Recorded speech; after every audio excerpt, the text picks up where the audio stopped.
ಅಪ್ಪಿ ನಿಜ ಅಲ್ಲಿ ನೆಲ್ಲಿ ಸೌಂಡೇ ಬರ್ತಾ ಇರುತ್ತೆ.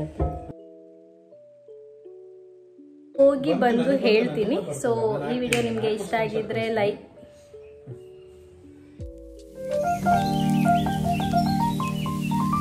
ಹಲೋ, ಯಾರೆಲ್ಲ ನನ್ನ ಚಾನಲ್ನ ಸಬ್ಸ್ಕ್ರೈಬ್ ಮಾಡಿದ್ದೀರಾ ಅವರೆಲ್ರಿಗೂ ಕೂಡ thank you so much. And subscribe ಮಾಡದೇ ಇರೋರೆಲ್ರಿಗೂ ಪ್ಲೀಸ್ ಹೋಗಿ ಸಬ್ಸ್ಕ್ರೈಬ್ ಆಗಿ ಬೆಲ್ಲೈಕಾನ್ನ ಕ್ಲಿಕ್ ಮಾಡಿ. ನನ್ನ ಎಲ್ಲ ವೀಡಿಯೋಸ್ ನಿಮಗೆ ಫಸ್ಟೇ ಬರುತ್ತೆ. ಸೊ ಇವತ್ತು ಡೈಲಿ ವ್ಲಾಗ್ ಮಾಡೋಣ ಅಂತ ಅಂದ್ಕೊಂಡಿದ್ದೀನಿ, ಏಕೆಂದರೆ ಇವತ್ತು ತುಂಬ ಕೆಲಸಗಳಿದೆ. ಕಾಫಿ ಪುಡಿ ಇಲ್ಲ, ಸ್ಟ್ರಾಂಗಾಗಿ ಬೇಕು ಅಂದರೆ ಕಾಫಿ ಪುಡಿ ಲೇದು. ಸೊ ಇವತ್ತು ಓಲ್ಡ್ ಡೇ ಹೇಗಿರುತ್ತೆ ಅಂತ ಹಾಗೆ ಹೇಳಿದೆ. ನಾನು ಇಷ್ಟು ದಿನ ಇದು 2 ರೂಪೀಸ್ ಪ್ಯಾಕೆಟು ಅಂತ ಅಂದ್ಕೊಂಡಿದ್ದೆ. 5 ರೂಪಾಯಿ ಪ್ಯಾಕೆಟು. ಏನಪ್ಪ 2 ರೂಪೀಸ್ ಪ್ಯಾಕೆಟಲ್ಲಿ ಇಷ್ಟೊಂದು ಕೊಟ್ಬಿಟ್ಟಿದ್ದಾನಲ್ಲ, ಪರವಾಗಿಲ್ಲ ಅಂತ ಅಂದ್ಕೊಂಡೆ. ಬಟ್ ಆದರೆ 5 ರೂಪೀಸ್ ಪ್ಯಾಕೆಟು ಇಷ್ಟೇ ಇರೋದು. ಕಾಣಿಸ್ತಿದ್ಯಾ? ಇಷ್ಟೇ ಇರೋದು. ಏನು ದುಡ್ಡು ಮಾಡ್ತವ್ರೆ ಅವರು. ಮತ್ತು ಬ್ರೂ ಇಷ್ಟ, ಬಟ್ ಸನ್ರೈಸರ್ಸ್ ಬ್ರೂಗಿನ ಇಷ್ಟ ಆಗ್ತಿದೆ. ಬಿಕಾಸ್ ಕ್ವಾಲಿಟಿ ಕ್ವಾಂಟಿಟಿ ಎರಡು ಚೆನ್ನಾಗಿದೆ, ಅದಕ್ಕೆ.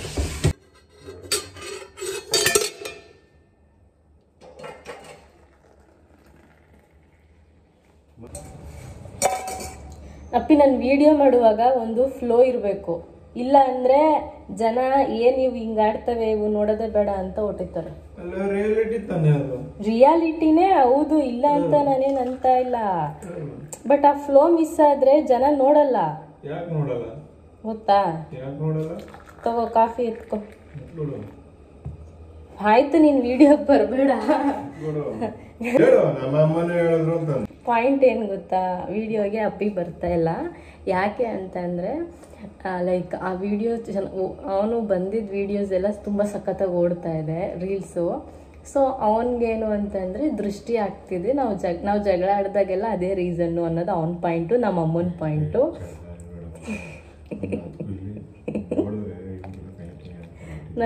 ನಾವೇನಾದ್ರು ಕಿತ್ತಾಡಿದ್ರೆ ಅದೇ ರೀಸನ್ ಅಂತ ಇವರೆಲ್ಲ ಅಂದ್ಕೊಂಡಿದ್ದಾರೆ. ಬಟ್ ಅದೆಲ್ಲ ರೀಸನ್ ಗೈಸ್, ಅಷ್ಟೇ. ಸೊ ಅದಕ್ಕೆ ಕಾಫಿ ಕುಡಿದು ರೈಸ್ಗೆ ಇಟ್ಬಿಡ್ತೀನಿ. ಸೊ ಒನ್ ಟೈಮ್ದು ಹೇಗೋ ಮುಗ್ದೋಗ್ಬಿಡುತ್ತೆ. ಮಧ್ಯಾಹ್ನಕ್ಕೆ ನಾನು ಏನಾದರೂ ಮಾಡ್ಕೊತೀನಿ. ಸ್ನಾನ ಮಾಡಿ ಪೂಜೆ ಮಾಡಬೇಕು. ದೆನ್ ನಂದು ಮೇಕಪ್ ವರ್ಕ್ ಇದೆ. ಸೊ ಬ್ರಷಸ್ ಎಲ್ಲ ಕ್ಲೀನ್ ಮಾಡಿ ಎತ್ತಿಡಬೇಕು ನಾನು. ಸೊ ಅದೊಂದು ಕೆಲಸ ಇದೆ. ಸೊ ನೋಡುವ ಹೇಗೆ ಹೋಗುತ್ತೆ ಅಂತ. ಸೊ ಎಲ್ಲರೂ ಹೋದರು. ನನಗೆ ಇವಾಗ ನಾನು ಗೋಧಿ ದೋಸೆ ಮಾಡ್ಕೊತಾ ಇದ್ದೀನಿ. ಮತ್ತೆ ರೈಸ್ ಇಟ್ಟರೆ ಮತ್ತೆ ಉಳ್ಕೊಂಬಿಡುತ್ತೆ. ಅದಕ್ಕೇ ಈಸಿಯಾಗಿ ಆಗುವಂಥದ್ದು ಗೋಧಿ ದೋಸೆ. 2 ಕಪ್ ಗೋಧಿ ಮತ್ತು ಸ್ವಲ್ಪ ರುಚಿಗೆ ತಕ್ಕಷ್ಟು ಉಪ್ಪು ಹಾಕ್ಕೊಂಡು ಕೈಯಲ್ಲೇ ಮಿಕ್ಸ್ ಮಾಡ್ಕೊತೀನಿ. ಆ್ಯಂಡ್ ಎಂತಕ್ಕೆ ಇಷ್ಟು ದಿನ ವೀಡಿಯೋಸ್ ಮಾಡಿಲ್ಲ ಅಂತಂದರೆ ಫೋನ್ ಹೊಡೆದೋಗಿದೆ. ಸ್ವಲ್ಪ ರಿಪೇರಿ ಈ ಕೆಲಸ ಇತ್ತು. ಆ್ಯಂಡ್ ಆಲ್ಸೋ ಹಬ್ಬ ಇತ್ತಲ್ಲ, ಬೆಂಗಳೂರಿಂದ ಮೈಸೂರಿಂದ ಬೆಂಗಳೂರು ಹಿಂಗೆ ಟ್ರಾವೆಲ್ ಮಾಡಿಕೊಂಡು ಡೈಲಿ ವ್ಲಾಗ್ಸ್ನ ಅಪ್ಲೋಡ್ ಮಾಡ್ತಾಯಿದ್ದೆ. ಲೆಂತಿ ವಿಡಿಯೋ ಅಪ್ಲೋಡ್ ಮಾಡೋಕ್ಕಾಗಲಿಲ್ಲ. ದೋಸೆ ಮಾಡ್ಕೊಂಡು ತಿಂದೆ. ಬ್ರಷ್ ಮಾಡಿಕೊಂಡೇ ತಿಂಡಿ ಮಾಡಿದ್ದೀನಿ, ಹಾಗೆ ಏನೂ ತಿಂದಿಲ್ಲ. ಸೊ ತಿಂದಾದಮೇಲೆ ನಾನು ಫ್ರೆಶ್ ಅಪ್ ಆದೆ. ಎಲ್ಲ ಕೆಲಸ ನಾನು ಮುಗಿಸ್ಕೊಂಡು ತಲೆಗೆ ಸ್ನಾನ ಮಾಡೋಕ್ಕೂ ಮುಂಚೆ ಹೇರ್ಗೆ ಆಯಿಲ್ ಅಪ್ಲೈ ಮಾಡಿನೇ ಸ್ನಾನ ಮಾಡಿ. ಅಟ್ಲೀಸ್ಟ್ ನೀವು ಓವರ್ ನೈಟ್ ಬಿಟ್ಟಿಲ್ಲ ಅಂದರೂ ಪರವಾಗಿಲ್ಲ, 3 to 4 ಅವರ್ಸ್ನ ಆಯಿಲಿಂದನೇ ನೀವು ಅದನ್ನು ಬಿಟ್ಬಿಟ್ಟು ಆಮೇಲೆ ಸ್ನಾನ ಮಾಡಿ. ತುಂಬ ಚೆನ್ನಾಗಿ ರಿಸಲ್ಟ್ ಸಿಗುತ್ತೆ ನಿಮಗೆ. ಆ್ಯಂಡ್ 2 ಸಲ ಏರ್ ವಾಶ್ನ ಮಾಡೋದನ್ನು ಮರೆಯೋದಕ್ಕೆ ಹೋಗಬೇಡಿ. ಏರ್ ವಾಶ್ ಆದಮೇಲೆ ಕಂಡೀಷ್ನರ್ ಅಥವಾ ಏರ್ ಮಾಸ್ಕ್ ಯಾವುದಿರುತ್ತೆ ಅದನ್ನು ಯೂಸ್ ಮಾಡ್ಕೊಳ್ಳಿ. ನಾನಿವತ್ತು ಬಿ ಬ್ಲಂಟ್ ಅವ್ರದ್ದು ಶಾಂಪು, ಕಂಡೀಷ್ನರ್, ಏರ್ ಮಾಸ್ಕ್ನ ಯೂಸ್ ಮಾಡಿದ್ದೀನಿ. ನಾನು ತುಂಬ ವರ್ಷದಿಂದ ಈ ಪ್ರಾಡಕ್ಟ್ನ ಯೂಸ್ ಮಾಡ್ತಾಯಿದ್ದೀನಿ. ಯಾವುದೇ ರೀತಿ ಪ್ರಮೋಷನ್ ಅಲ್ಲ. ಈ ಸೋಪ್ ನನಗೆ ಡಾಕ್ಟರ್ ಕೊಟ್ಟಿರೋದು, ನಾನು ಅದನ್ನೇ ಯೂಸ್ ಮಾಡೋದು. ಯಾವುದೇ ರೀತಿ ಮೇಕಪ್ ಏನೂ ಮಾಡಲ್ಲ. ಸ್ನಾನ ಆಯಿತು, ಸನ್ಸ್ಕ್ರೀನ್ ಹಾಕ್ಕೊಂಡು ಐಬ್ರೋ ಫಿಲ್ ಮಾಡ್ಕೋತೀನಿ ಅಷ್ಟೇ. ಬಿಕಾಸ್ ಯಾಕೋ ಪಿಂಪಲ್ಸ್ ಜಾಸ್ತಿ ಬರ್ತಿದೆ. ಇತ್ತೀಚೆಗೆ ಸ್ವಲ್ಪ ಜಾಸ್ತಿನೇ ಮೇಕಪ್ ಮಾಡ್ತಾಯಿದ್ದೀನಿ. ನನಗೋಸ್ಕರ ಅಲ್ಲ, ವೀಡಿಯೋಸಿಗೋಸ್ಕರ ಮಾಡ್ತಾ ಇರೋವಂಥದ್ದು. ನಾನು ಮೊದಲೆಲ್ಲ ಈವನ್ ಒಂದು BB ಕ್ರೀಮ್, CC ಕ್ರೀಮ್ ಕೂಡ ನಾನು ಯೂಸ್ ಮಾಡ್ತಾ ಇರಲಿಲ್ಲ. ಬಟ್ ಆದರೆ ಇವಾಗ ವೀಡಿಯೋಸ್ ಮಾಡ್ತಾ ಇದ್ದೀನಲ್ಲ, ಬೇರೆ ಶೂಟ್ಸ್ಗಳಾಗಿರ್ಬೋದು ಅಥವಾ ಮೇಕಪ್ ರಿಲೇಟೆಡ್ ವೀಡಿಯೋಸ್ ಆಗಿರ್ಬೋದು, ಗೆಟ್ ರೆಡಿ ವಿತ್ ಮೀ ಆಗಿರ್ಬೋದು. ಮೊದಲೆಲ್ಲ ಬ್ಲಶ್ಶು, ಲಿಪ್ಸ್ಟಿಕ್ ಇವೆರಡು ಇದ್ಬಿಟ್ರೆ ಅಷ್ಟೇ ನನಗೆ ಮೇಕಪ್. ಬೇರೆ ಏನೂ ನಾನು ಅಪ್ಲೈನೇ ಮಾಡ್ತಾ ಇರಲಿಲ್ಲ. ಬಟ್ ಈಗ ಸ್ವಲ್ಪ ಫೌಂಡೇಶನ್, BB ಕ್ರೀಮ್ಸ್ ಈ ರೀತಿ ಎಲ್ಲ ಯೂಸ್ ಮಾಡ್ತಾ ಇದ್ದೀನಿ. ಅದಕ್ಕೆ maybe and also irregular periods ಅದರಿಂದನೂ ಆಗಿರಬಹುದು. ಬಟ್ ಪಿಂಪಲ್ಸ್ ಮಾತ್ರ ಬರ್ತಾ ಇದೆ. ಈಗ ಸಿಂಪಲ್ಲಾಗಿ ರೆಡಿ ಆಗಿಬಿಟ್ಟು ದೇವಸ್ಥಾನಕ್ಕೆ ಹೋಗುವ. ಅದು ಓಪನ್ ಇರುತ್ತಾ ಇರಲ್ವ ದೇವಸ್ಥಾನ ಅನ್ನೋದೇ ಡೌಟು. ಬಟ್ ಸ್ಟಿಲ್ ಹೋಗಿ ಈಚ್ ಕಡೆ ಆದರೂ ಹೋಗಿ ಕೈ ಮುಕ್ಕೊಂಬರ್ಬೇಕು. ಯಾಕಂದರೆ ನಮ್ಮ ಅಮ್ಮ ಮತ್ತು ನಮ್ಮ ಅತ್ತೆ ಇಬ್ಬರು ಹೇಳಿದ್ದಾರೆ. ಅದಕ್ಕೆ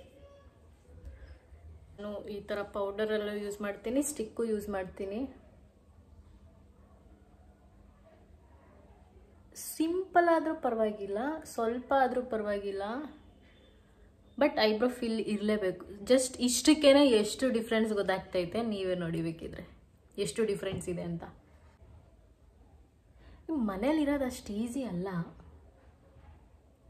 ಹೌಸ್ ವೈಫ್ ಆಗಿರೋದು ಅದು ನನಗೆ ಈಗ ಗೊತ್ತಾಗ್ತಿದೆ. ನನ್ನ ಮದುವೆ ಆದಮೇಲೆ ಕುಣ್ಕೊಂಡು ಕೆಲ್ಸಕ್ಕೆ ಹೋಗ್ಬಿಡ್ತಾ ಇದ್ದೆ. ಅಮ್ಮ ಕೆಲಸಕ್ಕೆ ಹೋಗ್ತಾ ಇದ್ದೀನಿ, ನನ್ನ ಕೈಲಿ ಏನೂ ಮಾಡೋಕ್ಕಾಗಲ್ಲ ಅಂತಿದ್ದೆ.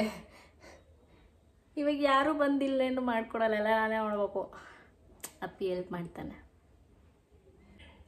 ಮುಗೀತು ಅಷ್ಟೆ.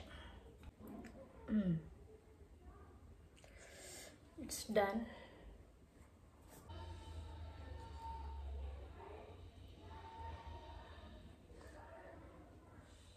ಇವಾಗ ಯಾವ ಥರ ಕಾಣಿಸ್ತಿದೆ ಅಂತ. ಇದು ಏನು ಮಾರ್ಕು ಅಂದರೆ, ನನಗೆ ಆಕ್ಸಿಡೆಂಟ್ ಆದಾಗ ಇಲ್ಲಿಗೆ ಸ್ಟಿಚ್ ಹಾಕಿದ್ರು. ನನಗೆ ಹಿಂಗೆ ಕಟ್ಟಾಗಿಬಿಟ್ಟಿತ್ತು. ಸೊ ಇಲ್ಲಿ ಸ್ಟಿಚ್ ಹಾಕಿದ್ರು. ಆ್ಯಂಡ್ ಆಲ್ಸೋ ನನಗೆ ಫ್ರಂಟಲ್ಲಿ ಏನಿದೆ ಅದು ನಾನು ಹಾಕ್ಸ್ಕೊಂಡಿರೋ ಅಂಥದ್ದು. ನಾನು ಟೋಟಲಾಗಿ 4 ಕಲ್ಲು ಹಾಕ್ಸಿದ್ದೀನಿ. ಕರೆಕ್ಟಾಗಿ ಊಟ ಮಾಡೋದು ತುಂಬ ಕಷ್ಟ ಆಗುತ್ತೆ ಒಂದೊಂದು ಸಲ. ಏನಾದರೂ ಹೋಗಿ ಸಿಗಾಕೊಂಡ್ರೆ ಅಂತೂ ನನ್ನ ಕತೆ ಮುಗೀತು, ಸಾಕಿಷ್ಟ. ಫುಲ್ ಬಿಸಿಲಿದೆ. ಅಲ್ಲಿಗೆ ಹೋಗೋ ಅಷ್ಟರಲ್ಲಿ ಅಪ್ಪಿ ಸಾಂಗ್ ಆಫ್ ಮಾಡು, ಇಲ್ಲಾಂದರೆ ಕಾಪಿರೈಟ್ ಇಶ್ಯೂ ಬರುತ್ತೆ. ಓಕೆ, ಫುಲ್ ಬಿಸಿಲಿದೆ, ಕಣ್ಣು ಬಿಡೋಕ್ಕಾಗ್ತಾ ಇಲ್ಲ ನನಗೆ. ಅಲ್ಲಿಗೆ ಹೋಗೋ ಅಷ್ಟರಲ್ಲಿ ಇನ್ನು ಯಾವ ರೇಂಜಿಗೆ ಆಗಿರ್ತೀವಿ ಗೊತ್ತಿಲ್ಲ. ಈಗ ಟೈಮ್ ಬಂದು 2:30 ಆಗಿದೆ. ಹೋಗೋಕ್ಕೆ ಬರೋಕ್ಕೇ 1.5 ಅವರ್ ಬೇಕು. 65 ಕಿಲೋಮೀಟ್ರ್ ಇದೆಯಂತೆ. ಸೊ ನೋಡುವ, ದೇವ್ರು ಸಿಗುತ್ತಾ ಸಿಗಲ್ವ ನಮಗೆ ಅಂತ. ಬನ್ನಿ ಹೋಗುವ. ಬ್ಯಾಕ್ಗ್ರೌಂಡ್ ಸಾಂಗ್ಸ್ ಬರ್ತಾಯಿತ್ತು, ನಾನು ಅದನ್ನು ಮ್ಯೂಟ್ ಮಾಡಿದೆ. ಯಾಕೆಂದರೆ ಆಮೇಲೆ ಕಾಪಿರೈಟ್ ಇಶ್ಯೂ ಆದರೆ ಅಪ್ಲೋಡ್ ಮಾಡಿ ಮತ್ತೆ ಅಪ್ಲೋಡ್ ಮಾಡೋದೆಲ್ಲ ಇಶ್ಯೂ ಆಗಿಬಿಡುತ್ತೆ. ಪೂಜೆ ಸಾಮಾನು ಮನೆಯಿಂದ ತೊಗೊಂಡೋಗಿರಲಿಲ್ಲ. ಸೊ ಅಲ್ಲೇ ಇಟ್ಟಿರ್ತಾರಲ್ಲ, ಅಲ್ಲೋಗಿ ಪರ್ಚೇಸ್ ಮಾಡ್ಕೊಂಡ್ವಿ. ನಮ್ಮ ಪುಣ್ಯಕ್ಕೆ ದೇವಸ್ಥಾನ ಓಪನ್ ಇತ್ತು. ಹೋಗುವಾಗಲೇ ಹೇಳ್ತಾ ಇದ್ದ, ನಾನೇ 2 ಸಲ ದರ್ಶನ ಮಾಡಿದ್ದೀನಿ ಇಷ್ಟು ವರ್ಷಕ್ಕೆ, ನಿನಗೆ ಸಿಗುತ್ತೋ ಸಿಗಲ್ವೋ ಅಂತ ಇದ್ದ. ನೋಡಿದ್ರೆ ಇವತ್ತು ಓಪನ್ ಇತ್ತು. ಆ್ಯಂಡ್ ಆಲ್ಸೋ ನಾವು ದರ್ಶನ ಕೂಡ ಮಾಡಿದ್ವಿ. ಆ್ಯಂಡ್ ಇದು ಮಂತ್ಲಿ ಒಂದೇ ಸಲ ಅಂತೆ ಓಪನ್ ಇರೋದು. ಅದು ಫಸ್ಟ್ ವೀಕು ಮಂಗಳವಾರ ಮಾತ್ರ ಅಂತೆ, ಬೇರೆ ಯಾವತ್ತೂ ಓಪನ್ ಇರೋದಿಲ್ವಂತೆ ದೇವಸ್ಥಾನ. ಅಲ್ಲೆಲ್ಲ ದರ್ಶನ ಮುಗಿಸ್ಕೊಂಡ್ವಿ. ಒಳಗಡೆ ಯಾವುದೇ ರೀತಿ ವೀಡಿಯೋಸ್ ಮಾಡಿಲ್ಲ ನಾನು. ಮತ್ತು ಈಚೆ ಕಡೆ ಈ ಥರ ಅರ್ಶಿನ ಕುಂಕುಮ ಎಲ್ಲ ಫುಲ್ ಚೆಲ್ಲಾಡ್ಬಿಟ್ಟಿರ್ತಾರೆ. ನನಗೆ ಅದು ನೋಡಿದಾಗ ನನಗೂ ಹೇಳ್ತಾರೆ ನಮ್ಮ ಮನೇಲಿ, ಹೋಗಿ ಹಾಕು ಅಂತ. ನಾನು ಹಾಕಲ್ಲ ಅಂತಂದರೆ ಅವ್ರಿಗದು ಆಪೋಸಿಟಾಗಿ ಮಾತಾಡಿದ್ದೀನಿ ಅನ್ನೋ ಥರ ಫೀಲ್ ಆಗುತ್ತೆ. ಬಟ್ ಆದರೆ ನಾನು ಯಾವ ಇಂಟೆನ್ಷನಲ್ಲಿ ಹೇಳ್ತೀನಿ ಅನ್ನೋದು ಅವ್ರ ಥಾಟಿಗೆ ಹೋಗೋದೇ ಇಲ್ಲ. ಬಟ್ ನನಗದೆಲ್ಲ ಸತ್ಯವಾಗ್ಲೂ ಇಷ್ಟ ಆಗಲ್ಲ.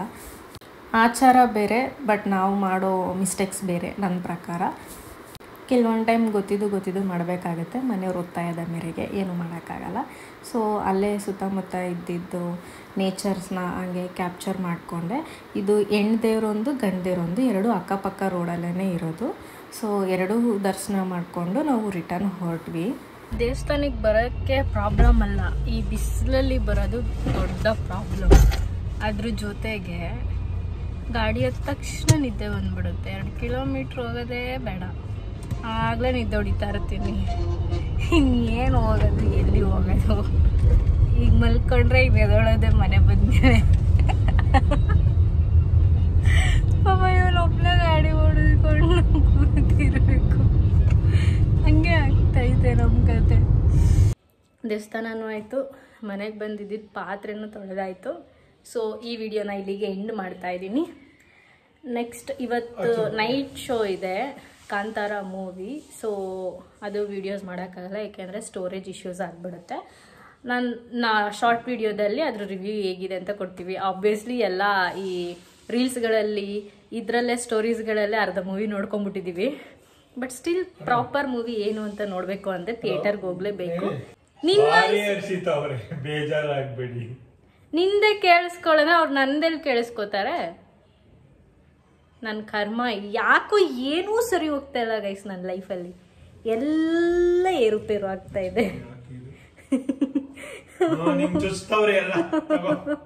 ನಿಜ ರೆಕಾರ್ಡ್ ಆಗ್ತಿದೆ. ಸರಿ, ಮತ್ತೆ ಸಿಗ್ತೀನಿ. ಸಿಗೋವರೆಗೂ ವಿಡಿಯೋಸ್ನ ನೋಡ್ತಾ ಇರಿ, ಲೈಕ್ ಮಾಡ್ತಾ ಇರಿ, ಶೇರ್ ಮಾಡ್ತಾ ಇರಿ, ಸಬ್ಸ್ಕ್ರೈಬ್ ಮಾಡ್ತಾ ಇರಿ ಆ್ಯಂಡ್ ಕಮೆಂಟ್ ಮಾಡೋದನ್ನ ಮರೆಯೋಕೆ ಹೋಗ್ಬೇಡಿ. ಮತ್ತೆ ಸಿಗ್ತೀನಿ. ಬಾಯ್.